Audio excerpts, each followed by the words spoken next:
Amazing viewers, good day to you all. Welcome to my channel.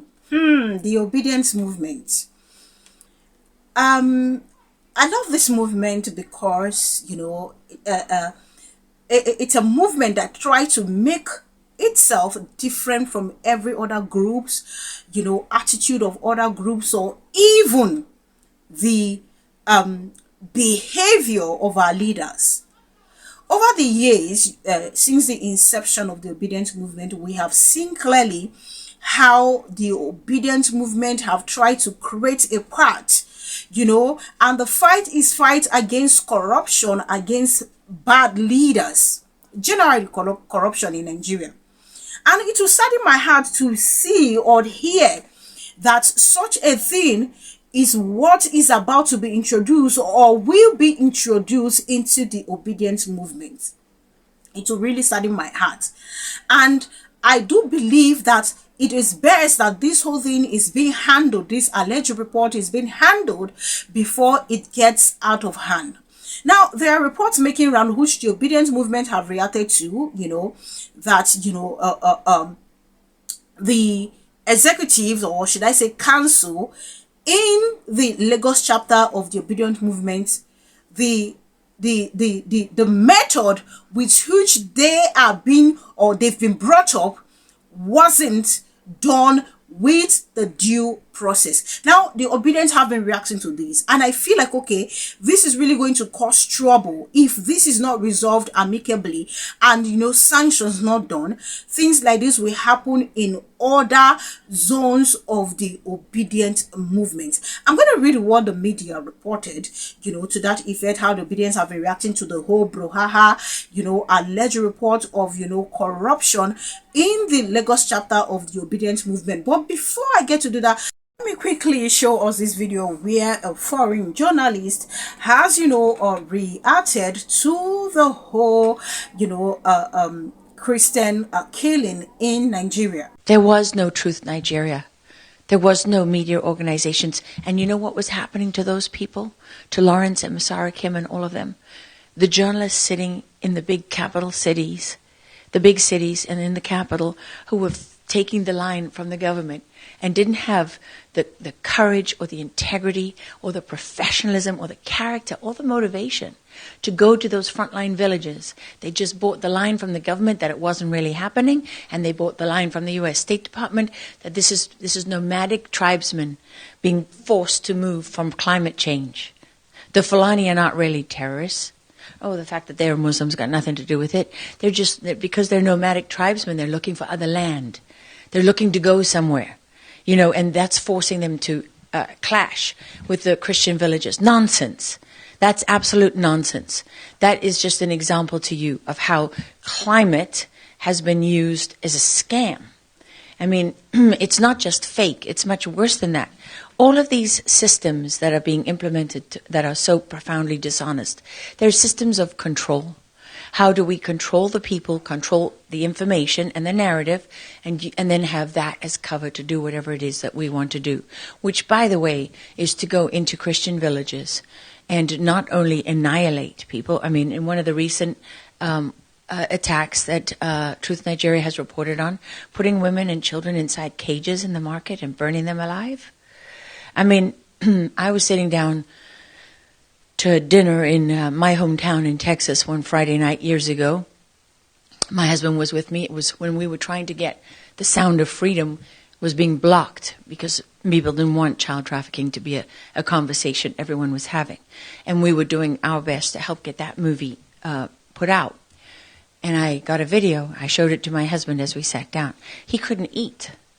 And it was a young 18-year-old girl from Nigeria who was pulled from one of the villages. And as they were slicing off her head, they were digging her baby out of her tummy.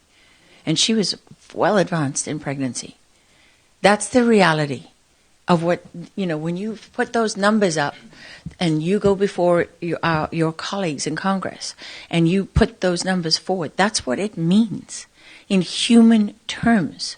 I mean, Lawrence once was calling Doug and myself.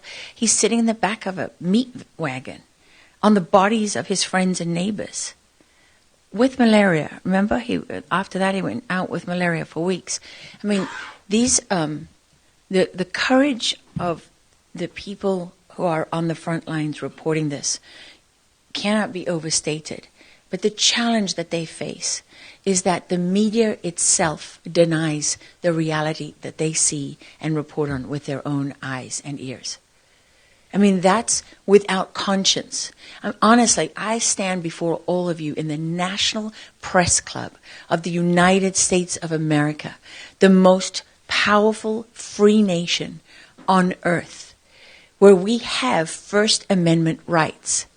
And I cannot say strongly enough to the press corps, do your job. Do your job.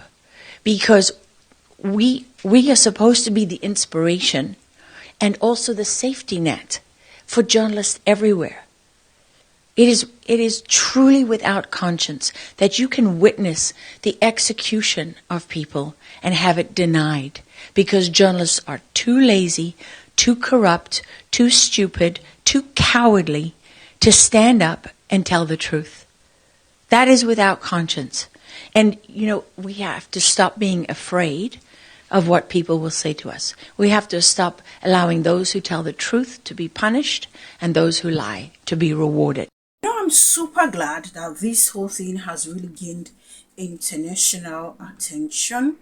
The international medias are talking about it, and we have the senators from Canada, from US also talking about it.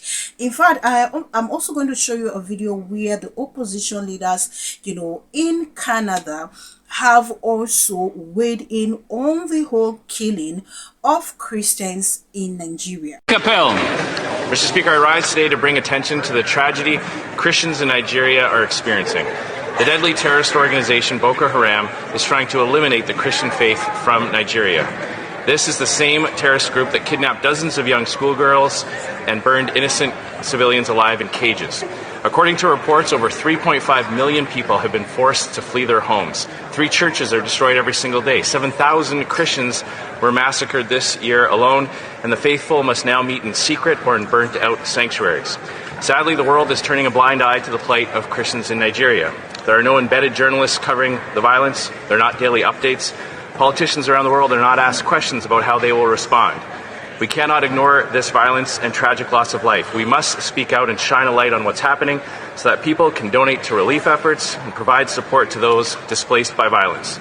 To my brothers and sisters in Christ, we know you know the power of prayer. We will not forget you. Stay strong. Keep the faith. State here that I'm one of the happiest persons, seeing how this whole thing is spreading. Even though the government of Nigeria has come out to say, oh, there is no such thing happening. Meanwhile, even these individuals, political elites in Nigeria, some of them have actually lent their voices in the past, to the killings, and even acknowledge that actually there is something called the killings of Christians in Nigeria. I said something in the video I did, was it yesterday? I said, whether it's a Muslim or is a Christian that is being killed, the fact remains that the government needs to fight this thing to a standstill. I don't like the kind of massage and romance they are giving this whole, insecurity we are facing in the nation. I do not like it. And just like what the first other lady said, where she was talking about, the media. I think the media has not really, or should I say, they are not really doing enough to this whole thing. You can imagine where, something will happen. It is even other people that will pick up this thing. Now, the government will even lie to the faces of Nigerians. And the journalists, the media houses will not even go do a proper, check on these things. And then they will just tell us, oh, that this is like this. GDP has increased. They will just carry it. Okay, do your finding. How the GDP increase? No, they don't tell us these things. They just go ahead and do so. So they have also failed on their own part. You can imagine where, even the security officials complained about terrain. That's the reason why they couldn't go there. That was the excuse, one of the excuses they gave. But Very Dark Man himself was able to go pay visit in those communities. Now, we could go on and on where the media and the security agencies, where they have failed us.